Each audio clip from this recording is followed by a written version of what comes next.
Salut à toi, j'espère que tu as la pêche. Alors aujourd'hui, on se retrouve sur une nouvelle vidéo YouTube. Et sur cette vidéo, n'hésite pas à t'abonner à la chaîne, à mettre un like sur cette vidéo et surtout à bombarder les commentaires parce que aujourd'hui, je vais t'apporter énormément de valeur et je vais t'expliquer pourquoi en 2025, il faut que tu t'éduques financièrement. Alors, avant de démarrer cette vidéo, je voulais te dire que sur cette vidéo, probablement tu seras choqué, tu seras touché parce que je vais dire des choses qui vont certainement titiller ton esprit parce que tu vas te rendre compte de certaines erreurs que tu es en train de commettre. Et l'objectif de cette vidéo, c'est vraiment de te faire un choc pour que tu comprennes que tout ce qu'on t'a enseigné, c'est pas forcément vrai. Après, c'est à toi de conclure si tu vas décider d'aller plus loin pour approfondir le sujet et pour pouvoir résoudre ta situation. Parce que probablement, tu te retrouves dans cette situation où soit tu ne génères pas de complément de revenus, soit tu ne connais rien des marchés financiers, soit tu ne connais rien de l'éducation financière, soit tu ne connais rien de l'argent, soit tu n'as jamais appris à gérer un budget, soit tu n'as jamais tracé tes dépenses, ou soit tu n'as jamais compris pourquoi il est important de comprendre la psychologie qu'il y a derrière l'argent. Ben, si tu es dans ce cas, cette vidéo est vraiment parfaite pour toi. Donc, comment démarrer cette vidéo? Tout simplement, je vais démarrer cette vidéo en t'expliquant que l'argent que tu as, que ce soit dans ton compte courant ou dans ton compte d'épargne, et ben chaque seconde, chaque année, chaque mois, il est en train de perdre la valeur. Et là, je vais te montrer juste un graphique. Alors tout simplement, il est inscrit sur ce graphique le pourcentage en euros du pouvoir d'achat entre l'an 2000 et l'an 2020. Donc tout simplement, qu'est-ce qu'on voit sur ce graphique? On voit tout simplement que en l'an 2000, donc 1 euro valait 1,40 €. Ok. Donc ça veut dire que de 2000 à 2020, donc 1,40 € vaut maintenant 1 € en 2020. Donc j'imagine qu'en 2025, ça doit être encore plus vertigineux, quoi. Je me suis étouffé rapidement, mais sur ce graphique, qu'est-ce qu'on voit? On voit que l'euro perd de la valeur chaque année, chaque mois, chaque seconde, chaque milliseconde. Donc il perd plus de 40% en 20 années. Et le pire, c'est que le pire est encore à venir. Sauf que les gens ne l'ont pas encore compris. Et le problème, c'est qu'on a été tellement formaté sur le fait de garder notre argent en banque ou bien de garder notre argent en épargne qu'automatiquement, on ne se rend pas compte que l'argent est en train de brûler petit à petit. Voilà pourquoi il est important que tu t'éduques financièrement. Parce que si toi, tu ne t'éduques pas financièrement, bah, tout simplement, ton argent est en train de s'effondrer petit à petit. Voilà. Donc maintenant, je vais t'expliquer l'erreur que font 99% des gens. Donc, je vais t'expliquer pourquoi 99% des gens sont victimes de la société de consommation. Alors, attention, hein, je te rappelle que moi aussi, je faisais ces erreurs. C'est pour ça que je te présente cela, parce que moi aussi, je faisais énormément d'erreurs au début parce que je ne comprenais rien de l'importance de s'éduquer financièrement. Mais petit à petit, lorsque je l'ai compris et que je l'ai appliqué, bah, ça m'a permis d'avoir une autre perspective de vie. Parce que au final, tout ce qu'on nous a enseigné, c'était complètement faux. Alors, je vais t'expliquer trois principales erreurs que probablement toi, tu vas te sentir concerné, probablement ça va te toucher, probablement ça va te faire un choc, mais j'espère que ça va t'éveiller parce que tu vas te rendre compte que ce sont des erreurs qui sont communes et ce sont des erreurs que font la plupart des gens. Alors déjà, la première erreur que j'ai le plus remarqué, ce sont liées aux addictions. Donc, je vais te donner un exemple simple. La plupart des gens ont énormément d'addictions. Même moi, par exemple, même moi, j'ai quelques addictions. Tu vois, tout le monde a des addictions. Mais le problème, c'est que on ne se rend pas compte avec les effets cumulés de l'impact que cela a sur notre santé, mais surtout sur notre portefeuille, les addictions et les mauvaises dépenses que l'on peut avoir. Donc, probablement, moi, j'étais dans le cas où j'étais une personne qui fumait. Je fumais des cigarettes, je buvais énormément d'alcool, donc je buvais jusqu'à 1 litre de whisky tous les week-ends. J'allais au restaurant, oui, j'allais au restaurant à peu près une fois toutes les 2 semaines à peu près, et je mangeais énormément de malbouffe. Donc je n'avais pas une bonne hygiène de vie, et du coup, automatiquement, j'allais avec mes amis, des fois au McDonald's, des fois au Burger King, des fois au KFC, etc. Et j'avais vraiment une mauvaise hygiène de vie. Alors ça peut être également que moi j'avais pas mal de mauvaises habitudes sur, les cafés. Moi je buvais énormément de café. Alors à l'heure actuelle encore, je bois des cafés, mais bon j'arrive à mieux doser. Et aussi, bah, je buvais énormément de soda. J'avais vraiment beaucoup de mauvaises habitudes. Après, sur les vêtements de luxe, donc ça, c'était pas trop mon truc, mais certaines fois, j'achetais quelques vêtements de luxe et j'avais également plein d'autres mauvaises habitudes de dépenses. Alors pourquoi je te montre cela? Parce que c'est un comportement que probablement toi tu as, probablement toi tu fais partie de ces différentes catégories de personnes qui dépensent sur différents choses matérielles qui n'ont pas réellement une utilité dans ta vie à l'heure actuelle, peut-être pour paraître meilleur ou peut-être pour essayer de ressembler à quelqu'un de meilleur avec les vêtements, ou peut-être que même un café, même un soda, c'est pas une chose qui est essentielle, quoi. Et certainement pas les cigarettes et l'alcool. Mais pourquoi je t'explique cela? Parce qu'en fait, ce que j'ai remarqué, c'est lorsque j'ai fait un tableau des dépenses, de l'effet cumulé de toutes ces dépenses. Et je vais un peu mieux te l'expliquer pour que tu comprennes. Si tu vois sur ce tableau, comme tu le vois par exemple, moi j'ai pris le profil d'une personne typique, donc comme moi par exemple, qui buvait plus d'un litre de whisky par semaine. Donc ça veut dire que moi je dépensais plus ou moins 50 euros par semaine, donc à peu près 7,14 € par jour sur de l'alcool. Parce que moi je buvais quand même pas mal. Donc ça veut dire que sur une année, c'est comme si j'avais dépensé plus de 2600 euros. Donc ça veut dire que sur 5 années, c'est comme si j'avais dépensé 13 000 euros et sur 10 années, c'est comme si j'avais dépensé 26 000 euros. Donc, autant te dire que j'étais en train de brûler de l'argent dans l'alcool sur quelque chose qui n'allait m'apporter rien, mais seulement des choses négatives. Ok. Les cigarettes. Alors, j'ai mis ce calcul donc pour un paquet de cigarettes qui coûte 11,50 €. Ok. En France, il me semble qu'il est passé à 12 euros, donc je ne sais pas exactement parce que je ne fume plus. Mais par exemple, si toi, tu fumes un paquet de cigarettes par jour, parce que moi, c'était mon cas. Moi, je fumais un paquet de cigarettes par jour. Ça veut dire que sur une année, c'est comme si je dépensais plus de 4 197,50 €. Sur 5 années, c'est comme si je dépensais plus de 20 987 euros. Et sur 10 années, c'est comme si je dépensais 41 975 euros. Donc, c'est assez énorme le calcul. Et sur les malbouffes comme le restaurant ou même comme le McDo ou le KFC comme je te l'avais expliqué, donc plus ou moins si moi je dépense à peu près 10 euros par jour sur de la malbouffe, donc sur un restaurant, ça veut dire que sur une année, c'est comme si je dépensais plus de 3 650 euros, sur 5 années, 18 250 euros et sur 10 années, 36 500 euros. Et même les petites habitudes que tu penses que ça n'a aucun impact, bah, ça a un gros impact sur ton portefeuille. Par exemple, un petit café ou une boisson sucrée de 2 euros par jour, bah, au final, sur une année, ça équivaut à 730 euros. Et sur 5 années, 3 650 euros. Et sur 10 années, 7 300 euros. Et maintenant, les vêtements de luxe. Alors, probablement, moi, j'achetais des vêtements de luxe peut-être allez, 75 euros par semaine. Donc, ça veut dire à peu près, ça équivaut à 10 euros, 71 par jour. Donc, ça veut dire que sur une année, je dépensais plus de 3 907 euros sur des vêtements. Sur 5 années, 19 535 euros. Et sur 10 années, 39 111 euros. Et autant te dire que ça peut aller sur des calculs encore plus loin. Parce que les vêtements de luxe, très souvent, ça coûte plus cher que cela. Donc, ça veut dire que moi, au total, sur une année, c'est comme si je dépensais plus de 15 090 euros sur des dépenses qui étaient inutiles. Sur 5 années, c'est comme si je dépensais plus de 75 423 euros. Et sur 10 années, c'est comme si je dépensais plus de 150 846 euros. Donc, ça équivaut à quoi? Ça équivaut sur une année à une Renault Clio 4 à 15 000 euros qui vient à peine de sortir du concessionnaire. Ou bien sur 5 années, j'aurais pu m'acheter une Audi SQ5 à 75 000 euros. Ou bien sur 10 années, j'aurais même pu m'acheter une maison. Donc, maintenant, la question que tu vas te poser, c'est OK. OK, Jordan, tu m'as fait comprendre que voilà, là, je faisais des erreurs de dépenses et je fais n'importe quoi avec mon argent. Et en plus de ça, je fais des dépenses inutiles que sur le long terme, c'est en train de brûler tout mon capital. Et en plus de ça, vu que l'argent est en train de perdre la valeur, donc non seulement mon argent perd la valeur, mais en plus, vu que je gère mal mon argent, bah, automatiquement, je brûle mon argent de manière beaucoup plus vite. Et les effets cumulés de mes dépenses ben, font que mon portefeuille ne se remplit pas, mais il se vide. Donc maintenant, que faire pour résoudre cette situation? Donc là, je vais t'expliquer vraiment la solution. Si toi, tu as compris les conséquences, maintenant, qu'est-ce qu'il faut faire? Ben, le secret, il est simple.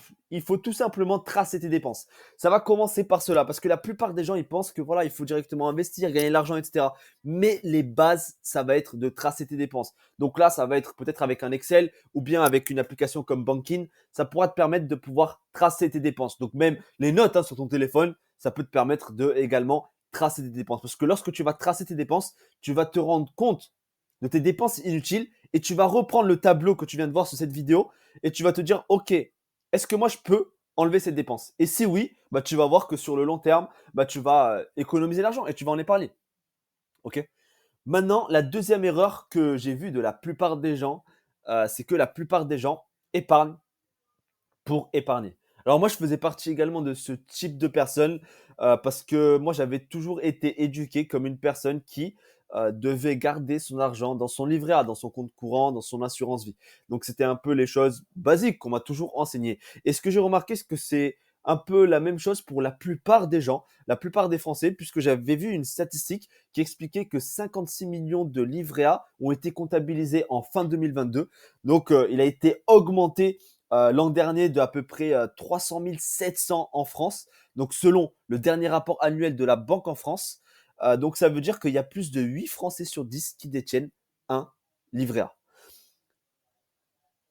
Donc, maintenant, la question à se poser, c'est OK, moi, je mets mon argent dans mon livret A, mais on m'a toujours enseigné ça. Et en plus de ça, des fois, j'entends parler de marché financier, mais je ne comprends rien. En plus, probablement, ton banquier, il va te dire que c'est trop compliqué d'investir sur les marchés financiers. Il arrive avec son costume cravate et il va te dire que il vaut mieux mettre son argent dans son livret A parce que c'est trop compliqué d'investir dans les marchés financiers. Et en plus, probablement, toi, tu regardes cette vidéo et tu ne sais pas où tu peux placer ton argent. Et ben, au final, ça n'a jamais été aussi simple d'investir son argent. Alors, il suffit d'avoir une application sur ton téléphone et tu peux investir ton argent de manière simple. Et surtout, euh, tu peux le faire de partout dans le monde. Et il n'y a pas de limite. Tu peux le faire de partout, il n'y a pas de limite. Ça va dépendre de toi, si tu as un téléphone, une connexion Internet. Ce que je voulais t'expliquer, c'est la comparaison entre le livret A et le SP500. Alors, si tu ne connais pas ce que c'est que le SP500, c'est un indice américain qui regroupe les 500 plus grosses entreprises américaines. OK? Et sur cet exemple, je vais t'expliquer l'impact que ça a sur ton portefeuille, du coup, d'avoir une habitude d'épargner ton argent, par exemple, dans ton livret A. Imaginons, toi, tu investis à peu près 100 euros par mois de janvier 2010 à décembre 2019 sur ton livret A.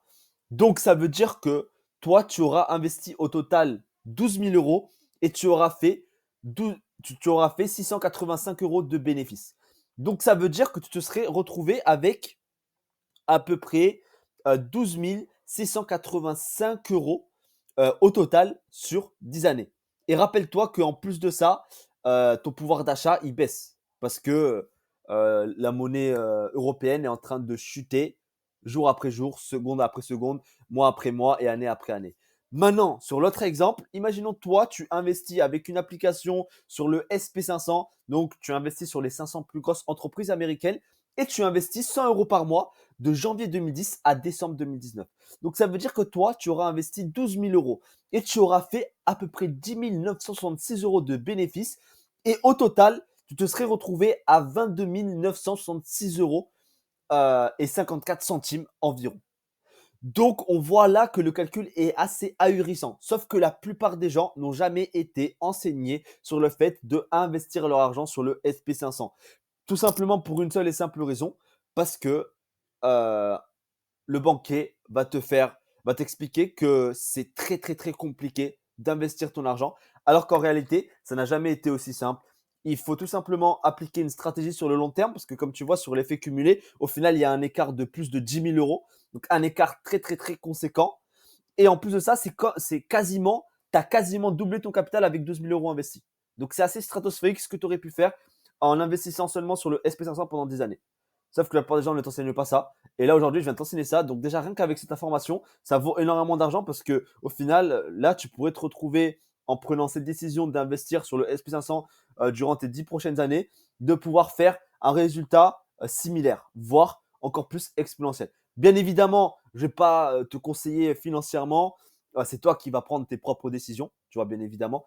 Moi, je te garantis pas de l'argent facile, mais ce que je voulais te faire comprendre sur cette vidéo, c'est qu'on t'a menti. On t'a dit que voilà, ton livret A, c'est ta sécurité, alors qu'en réalité, la sécurité, ça va être d'investir ton argent intelligemment avec une bonne stratégie et surtout sur le long terme. Ok. Donc, tout simplement pour t'expliquer qu'au final, je pense que tu l'as compris avec ce graphique, que garder son argent en épargne, c'est comme si tu restais statique, quoi. Maintenant, la troisième erreur que j'ai vue de la plupart des gens, c'est que la plupart des gens pensent que il faut faire des crédits. Ok. Pensent qu'il faut faire des crédits, crédits pour ta maison. Même des fois, j'entends parler de crédits pour des voitures pour avoir, je sais pas moi, voiture, pour avoir de gros engins, pour avoir la voiture de tes rêves, faut faire un crédit, et cetera. Parce qu'en gros, on nous a toujours formaté dans notre vie que pour réussir dans la vie, il faut avoir un bon diplôme, une belle femme, un bon crédit, une belle voiture et une belle maison. Mais tu t'imagines que tout ça regroupé, ça vaut énormément de crédit. Sauf que la réalité, c'est que ça, c'est complètement faux. Donc je t'ai dit, hein, sur cette vidéo, je vais vraiment cash avec toi, hein. Je te dis vraiment les vérités que la plupart des gens ne n'osent pas te dire. Alors pourquoi c'est faux? Parce que ça, c'est le meilleur moyen de se retrouver fauché et piégé par la rat race toute sa vie. Alors pourquoi je t'explique cela? Bah c'est simple. Parce que le crédit, c'est le meilleur moyen pour rester esclave de la société et travailler toute ta vie pour payer ton crédit. Parce que en gros, je vais t'expliquer un exemple simple. Imaginons toi, ok, tu trouves une belle femme, tu as une belle voiture, tu as un bon diplôme et tu achètes une maison, on va dire que tu achètes une maison à Saint-Etienne. Ok. Tu es à Saint-Etienne, tu as une belle femme, hein, tu as une belle voiture. Probablement, s'il faut, au bout de 6 mois, tu vas te dire, ok, bah, ça a aucun sens que je reste à Saint-Etienne. S'il faut, ça m'a lassé. Ça m'a lassé cette ville et j'ai envie d'aller ailleurs. Sauf que le problème, c'est que tu es bloqué par un CDI. Ok. En plus, tu as une belle femme, donc tu es obligé de rester chez toi. Et en plus, tu as fait un crédit pour une voiture. Ok. Donc ça veut dire que vu que toi, tu as un crédit pour la voiture et pour ton logement, et que tu as fait un CDI à Saint-Etienne, et bah, tu es obligé de garder ton CDI à Saint-Etienne pour pouvoir payer ton crédit. Peut-être que ton crédit de ta maison, tu l'as payé sur 20 années, mais au bout de 6 mois, tu en as marre de rester à Saint-Etienne et tu as envie également de prendre de l'air, quoi, aller ailleurs, quoi. Et ben, le problème, c'est que tu restes bloqué dans ta situation. Et beaucoup de gens sont dans cette situation. Ils sont bloqués par un travail qui ne leur plaît pas. OK. Parce qu'ils doivent payer leur crédit de leur maison ou bien leur crédit de leur voiture ou même des crédits qui sont insensés. Et tout simplement, ils se sont retrouvés dans ce piège en prenant cette mauvaise décision. Parce qu'en réalité, la société t'enseigne que c'est cette solution qui va te permettre de réussir dans ta vie. Sauf que ça, c'est la meilleure solution pour ne pas te retrouver épanoui dans ta vie et surtout pour que tu restes bloqué dans la rat race. Dans la rat race ou bien bloqué par un travail qui ne te satisfait pas, qui ne te plaît pas. Ok. Alors, je te dis pas de ne pas faire de crédit de toute ta vie, mais ce que je te dis, c'est de réfléchir avant de mettre en place ces actions. Parce que si toi, tu veux faire un crédit pour vivre à Saint-Etienne, il faut que je te dise, ok, est-ce que moi, je veux vivre 20 années à Saint-Etienne? Est-ce que moi, je veux faire ce métier pendant 20 années? Si la réponse est non, bah, autant ne pas faire de crédit. Ok. Parce que même, imaginons, toi, tu perds ton travail parce qu'il y a une intelligence artificielle qui va remplacer ton métier. Comment tu fais? Comment tu fais pour payer ton crédit? Voilà pourquoi il faut t'éduquer financièrement. Maintenant, la solution, tu vas me dire, ok, Jared, j'ai compris que voilà, là, je fais beaucoup d'erreurs. Donc là, tu m'as expliqué beaucoup d'erreurs que je suis en train de faire en ce moment. Maintenant, quelle est la solution? Donc voilà, bien évidemment, la solution, c'est d'investir. Alors, je te dis la vérité, la meilleure solution, c'est d'investir. Alors, la chance que tu as, c'est que tu es tombé sur cette vidéo. Ça veut dire que moi, je suis une personne qui aide les gens à s'éduquer financièrement et à se développer personnellement, mais surtout à adopter une bonne mentalité, que ce soit sur le développement personnel ou bien sur l'éducation financière, parce que ce n'est pas facile. Alors, ce que je t'ai expliqué, c'est que ce n'est pas un jeu. Si tu veux t'éduquer financièrement, il faudra également en payer le prix. Si tu veux te développer personnellement, il faudra également en payer le prix. Mais ce que je voulais t'expliquer cette vidéo, c'est que le meilleur investissement, sache une chose, que le meilleur investissement, c'est toujours en toi. Ok. Le meilleur investissement, c'est toujours dans tes connaissances. Donc, c'est pour cela que je voulais t'expliquer que moi, j'ai beaucoup de connaissances dans ce domaine. J'ai également beaucoup de personnes qui sont beaucoup de personnes autour de moi qui ont beaucoup de connaissances également sur ces domaines qui pourront également t'aider à toi à pouvoir avoir les bonnes informations pour que tu puisses t'éduquer financièrement et générer des compléments de revenus tout simplement.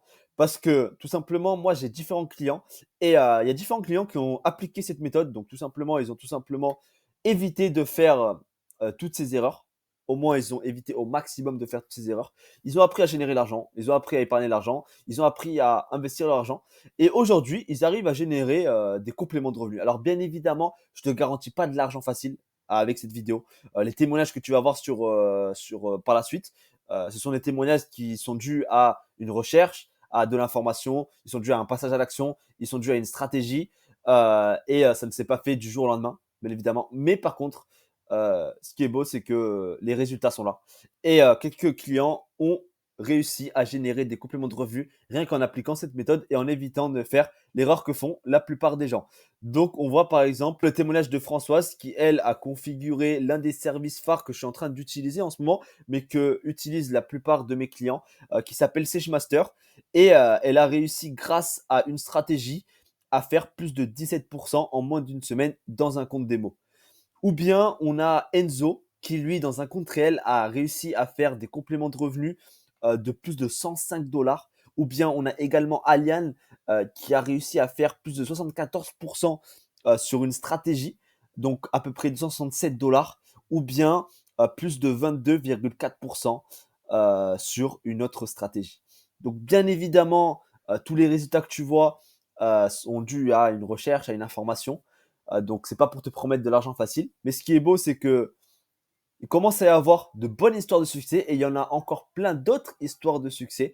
Mais si toi, tu es resté jusqu'à la fin de cette vidéo et que tu souhaites approfondir le sujet par rapport à l'éducation financière, tu souhaites faire comme Enzo, comme Aliane ou même comme Françoise Oniwa, et ben, n'hésite pas directement à me contacter sur Instagram. Peut-être que moi, je pourrais t'expliquer concrètement les services que j'utilise pour que tu puisses comprendre comment toi également, tu peux générer des compléments de revenus au-delà de ton travail, de tes études, au-delà de quelconque activité entrepreneuriale que tu es en train de faire en ce moment. Donc, n'oublie pas de t'abonner à la chaîne, activer la cloche de notification et à mettre un like sur cette vidéo.